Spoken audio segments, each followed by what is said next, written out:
Singapore స్కైఫా అని అతి పెద్ద అంతస్తు పడవలాగా ఉంటుంది. ఇది ప్రజెంట్ పడవలో ఉన్నట్టే.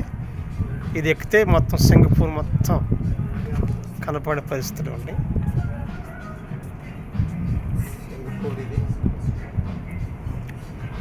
56 అంతస్తులో ఉన్నాం.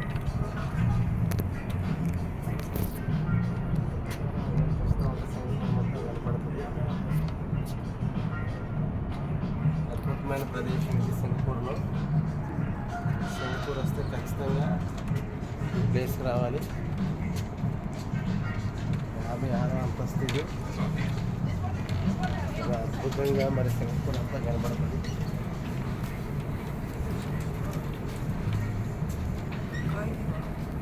చూడండి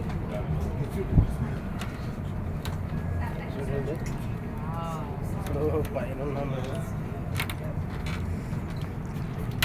చాలా బ్యూటిఫుల్ అద్భుతమైన ప్లేస్ ఇది.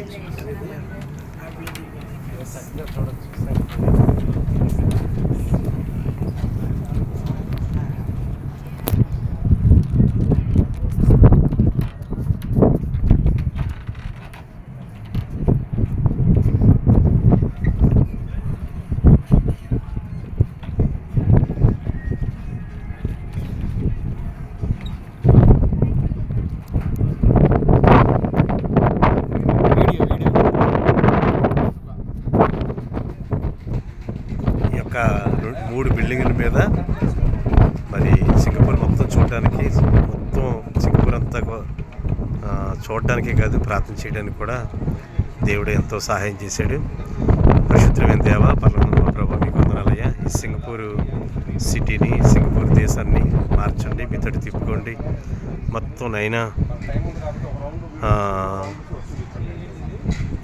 ఒక చోటకి వచ్చి మేము ఈ సింగపూర్ సిటీ కోసం ప్రార్థన చేయడానికి దేవుడు అయ్యా దేవా మీరు ఇచ్చిన అవకాశం బట్టి మేము స్తుతిస్తున్నాం.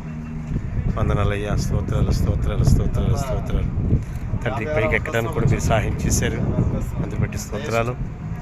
మీ యొక్క నామంలో తండ్రి ఈ యొక్క సింగపూర్ సిటీని మార్చండి. సింగపూరు ఈ యొక్క 56 అంతస్తులు కలిగిన పైకి వచ్చి ప్రార్థన చేస్తున్నాం ప్రభా. మీరే సహాయం చేయండి, మీరే సహాయం చేయండి. మీ కృపను పెట్టి, మీ ప్రేమను పెట్టి నడిపించండి అయ్యా తండ్రి దేవా. మీకు వందనాలు తెలియజేసుకుంటున్నాను.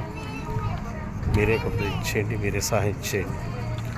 ఈ యొక్క ప్రజలందరినీ కూడా వాళ్ళ పాపాలు మేము ఒప్పుకుంటున్నాం.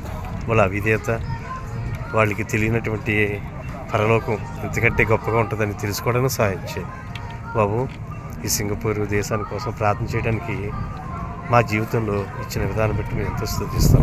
మీరే గొప్ప ఇచ్చేయండి, మీరే సహాయం చేయండి. మీ కృపను బట్టి, మీ ప్రేమ బట్టి నడిపించి సహాయం చేయమని నడుకుంటూ, మీ కృపాబాలు చెప్పి నడిపించి సహాయం చేయండి బాబు. ఇంకెంత కూడా నైనా ఈ ప్రాంతం అందరి కోసం ప్రార్థన చేస్తున్న ప్రభా. వాడరేవు అలాగే సముద్ర తీర ప్రాంతం మీరే సహాయం చేయండి, మీరే గొప్ప ఇచ్చేయండి, మీరే సహాయం చేయండి. యేసుక్రీస్తు నామమున అడిగి వేడుకుంటున్నాం మా ప్రభువే.